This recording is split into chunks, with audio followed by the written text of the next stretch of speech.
শত জল্পনা ও কল্পনা পর বাংলাদেশের মাঠে নামলো হিনো একে এইচ এর বাসগুলো।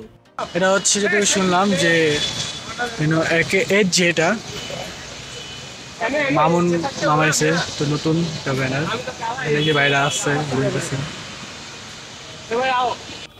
এবং হিনো একে এইচ যে 2 ইউনিট সার্ভিস দিবে মামুন ব্যানারে হয়ে, এবং বিউটি বাসের কাজ সম্পূর্ণ কমপ্লিট হয়ে গেছে। এখন শুধুমাত্র তাদের বাসগুলো যদি বিআরটি থেকে রেজিস্ট্রেশন পেয়ে যায় তাহলে রোডে নেমে যাবে। রেজিস্ট্রেশনটা হয়ে গেলেই তাদের এই বাসগুলো সার্ভিস দেবে। তবে এই বাসগুলো কোনটা সার্ভিস দিবে তা আমি আপাতত বলতে পারতেছি না। এই বাসগুলো গতি হতে পারে 140 থেকে 160 কিলোমিটার পর্যন্ত। আর দুঃখিত ভিতর শটগুলো নিতে পারিনি, কারণ মামুনি স্পেশালে তখন স্টাফ বা ড্রাইভার কাউকে পাইনি। তবে এটুকু শুনেছি এই বাসগুলোতে 40টা সিট ইউজ করা হয়েছে এবং এই বাসটির লম্বায় প্রায় মেবি 11.5 মিটার।